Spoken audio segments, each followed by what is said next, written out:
Assalamualaikum dear students. As you know, this is our English period and today we are going to start our English grammar topic, that is parts of speech.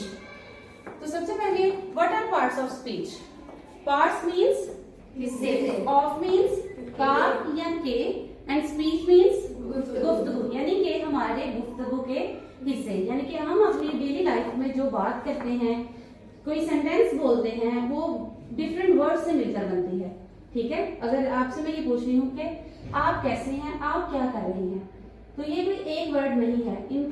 इस sentence को meaningful बनाने के लिए हमने बहुत ज्यादा words को जो है वो आपस में कनेक्ट किया है, तो फिर जो मेरी बात है वो मीनिंगफुल बनी है और आप तक इसका मीनिंग जो है वो कन्वे हो चुका है। इसीलिए हमारी स्पीच को मीनिंगफुल बनाने के लिए इसको कुछ पार्ट्स की जरूरत होती है जो कि इसको कंप्लीट करते हैं। उसमें से सबसे पहला जो हमारा पार्ट होता है वो है नाउन। क्या है? नाउन। उसका जो सेकंड पार्ट है वो है pronoun. Third one is verb. Fourth one is adverb. Fifth one is adjective. Sixth one is conjunction. Seventh is interjection, and which is the eighth one? Preposition. Yes, preposition.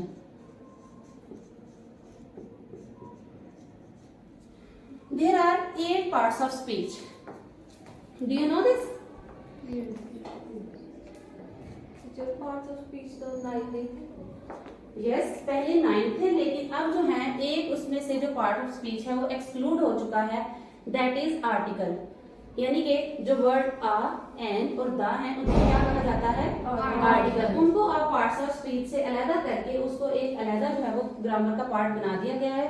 तो now there are only 8 parts of speech, but today in this lecture we will discuss about the first part of speech, that is noun. Do you know how many kinds of noun are? 8.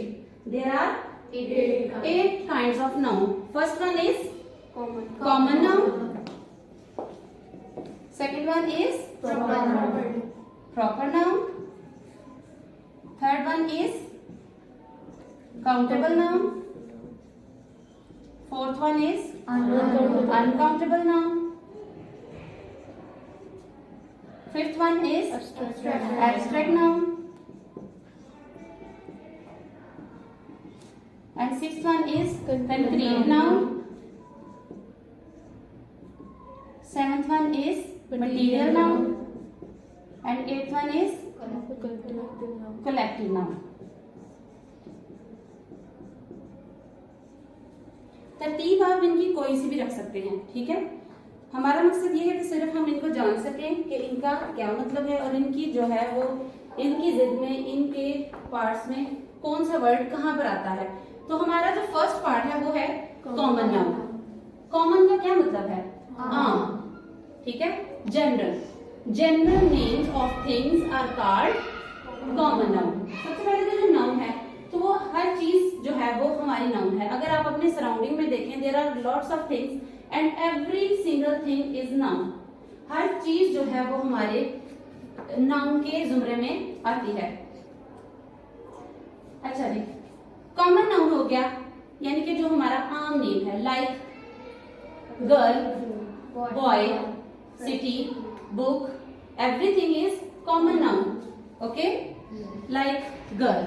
यहाँ पर मैं example देती हूँ girl की, लेकिन जब हम proper noun को पढ़ेंगे, any particular name is called proper noun, यानी कि जब कोई चीज खास हो जाती है, जैसे कि मैंने आपको कॉमन नाउन में इसकी एग्जांपल दी है गर्ल की, तो यहाँ पर अगर मैं लेट सपोज हियर इज ईमान, तो अगर मैं यहाँ पर लिख देती हूँ ईमान, तो that has become proper noun, यानी कि girls, there are lots of girls in the world, ठीक है। हर लड़की जो है वो कॉमन नाउन में आती है, लेकिन जब हम किसी का स्पेसिफिकली नाम जो है वो एंटर कर देते हैं कि दिस इज ईमान, यानी कि वो पर्टिकुलर हो जाती है। जैसे कि आई लिव इन सिटी, जब आप कहेंगे मैं सिटी में रहती हूँ, तो ये हमारा कॉमन नाउन है। बट जब आप उसको स्पेसिफिकली ये मेंशन करते हैं, I live in Sialkot city, I live in Lahore, I live in Islamabad, etcetera, तो जो फिर वो सिटी का नेम हो जाता है वो बन जाता है प्रॉपर नाउन।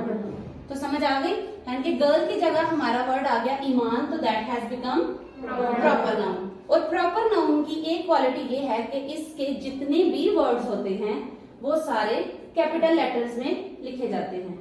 समझ आ गई? Yes. यानी कि जितने भी स्मॉल लेटर से वर्ड होंगे वो कॉमन नाउन में आएंगे, लेकिन जितने भी प्रॉपर नाउन होंगे उनको पहचानना इसलिए भी आसान है कि अगर उनका फर्स्ट वर्ड कैपिटल होगा तो that will be proper noun. Okay, और third kind is countable noun. So what's the meaning of count? यानी कि जिसको हम गिन सके, जिनको हम काउंट कर सके, वो होते हैं जी countable noun. Like you are 9 girls in front of me, ठीक है, आप ये गर्ल्स बैठी हैं, मैं आपको गिन सकती हूँ, आपके बैग्स को गिन सकते हैं, आपकी बुक्स को गिन सकते हैं। तो ये क्या है, चीजें काउंटेबल है, यानी जिनको हम गिन सकते हैं, जिनको गिनना जो है वो आसान हो और पॉसिबल हो, लाइक बैग। और next kind is uncountable noun, यानी कि जब अन का वर्ड इसके साथ एंटर हो गया है तो इसको निगेट कर रहा है कि ये काउंटेबल के ऑपोजिट है, that is uncountable noun. Uncountable noun ऐसे नाम होते हैं जिनको हम गिन नहीं सकते। अब जैसे मैंने आपको मिसाल दी है कि बैग, हम आपके बैग्स को गिन सकते हैं, वेदर इट इज मिलियंस और बिलियंस, जितने भी होंगे हम इनको काउंट करके इनका प्रॉपर अदाद-ओ-शुमार कर सकते हैं कि ये इतने बैग्स हैं। लेकिन अनकाउंटेबल की सेंस में आएगा जो है ऑयल, शुगर, अब चीनी के दाने हैं, सॉल्ट के दाने हैं, फ्लावर है, आटा है, तो क्या आप उनको गिन सकते हैं? इट इज नॉट पॉसिबल, ठीक है। अब जैसे इंसानी बाल हैं, ठीक है, कुछ लोग इसको काउंटेबल की सेंस में कहते हैं, कुछ इसको अनकाउंटेबल की सेंस में कहते हैं, क्योंकि बाल जो हैं वो भी बहुत ज्यादा इंसानी जो है सर पर होते हैं। आप इसको काउंटेबल किसी एक सेंस में कह सकते हैं कि जब आप इसको बहुत ज्यादा टाइम लेके इसको काउंट करें, लेकिन ऐसा पॉसिबल नहीं है, किसी के पास भी आजकल जो है इतना वक्त नहीं है कि वो इस तरह की चीजों पे गौर करके तो इसको काउंट कर सके। तो अनकाउंटेबल की जो मिसाल है वो हमारा हो गया water, oil, sugar, sand, you can, अब जैसे रेत के ज़रात है आप इनको काउंट नहीं कर सकते, ठीक है। Okay, our next kind is abstract noun. Abstract क्या है? एब्स्ट्रैक्ट ऐसी चीजों को कहते हैं कि जिनको हम ना देख सकते हैं, ना टच कर सकते हैं, just we can feel them, ठीक है। ऐसे नाम, abstract noun is called that nouns which we can't see और touch, just we can feel them. Like if I say the word honesty, so honesty means ईमानदारी। तो क्या आपने कभी ईमानदारी को देखा है? No. क्या उसकी कितनी टांगे होती हैं ईमानदारी की? नो, यानी कि ये सेंस ही नहीं बनती कि हमने ईमानदारी को देखा है। अगर मैं यहाँ पर वर्ड बोलूं लव, हेट, ठीक है, ब्रेवरी, अब बहादुरी को नहीं देखा आपने, but you can feel it, ठीक है। जिन चीजों को आप फील कर सकते हो, यानी कि जो चीजें फिजिकली एग्जिस्ट नहीं करती, फिजिकली एग्जिस्ट वो चीजें करती हैं जिनको आप देख भी सकते हैं, छू भी सकते हैं, जबकि एब्स्ट्रैक्ट नाउन में ऐसा कुछ नहीं होता। वो चीजें जिनको आप ना देख सकते हैं, ना आप उनको छू सकते हैं, just you can feel them with your 5 senses. Like abstract noun की एग्जांपल यहाँ पर आ जाती है लव और ऑनेस्टी, ठीक है। Okay, next our kind is concrete noun. तो concrete noun is opposite to the abstract noun. जो क्वालिटीज हमने एब्स्ट्रैक्ट नाउन में पढ़ी थी वो क्वालिटीज कंक्रीट नाउन में नहीं होगी, ये उसका टोटली ऑपोजिट होगा। एब्स्ट्रैक्ट में हमने क्या पढ़ा है कि वो चीजें जिनको हम छू सकते हैं and we can see them और टच देम और नॉट टच देम, जबकि कंक्रीट नाउन में वो चीजें हैं जिनको बाकायदा हम देख भी सकते हैं, हम टच भी कर सकते हैं, हम फील भी कर सकते हैं। तो वो चीजें जो है वो कंक्रीट नाउन की सेंस में आएंगी। अगर यानी कि अब मेरे सामने ये हुरिया बैठी हुई है, I can touch it, I can see it in front of me, ठीक है, ये मेरे सामने बैठी हुई, मैं इसको देख भी सकती हूँ। अगर आप इसको मैं टच करना चाहूँ तो मैं इसको टच भी कर सकती हूँ। तो ये क्या है? कंक्रीट नाउन है। Like Huriya, father, mother, bag, anything, you can say anything.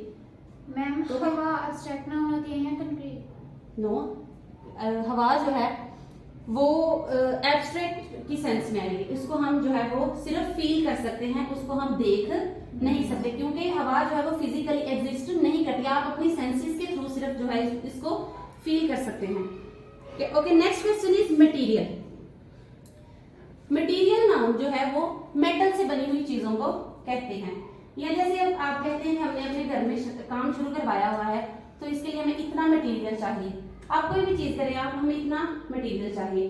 तो मटेरियल बेसिकली एक सामान है, यानी कि जिनके थ्रू आप आगे भी जो है वो नई चीजें कंस्ट्रक्ट कर सके, उनको बना सके। अब जैसे iron, iron comes in the list of material noun, ठीक है।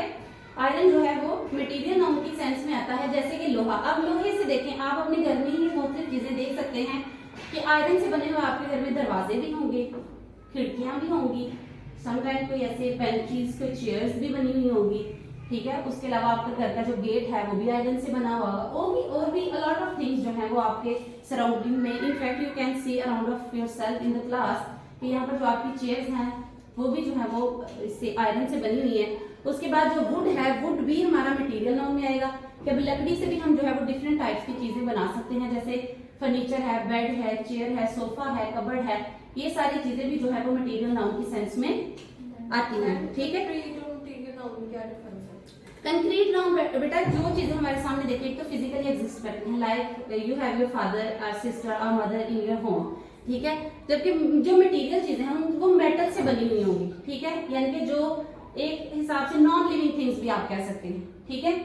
मटेरियल नाउन में सारी चीजें नॉन लिविंग थिंग में आएंगी, लेकिन जो कंक्रीट की सेंस में है वो लिविंग थिंग भी, लिविंग थिंग्स जो है उसमें आएंगी, ठीक है। आगे है जी हमारा कलेक्टिव नाउन। कलेक्टिव का क्या मतलब है?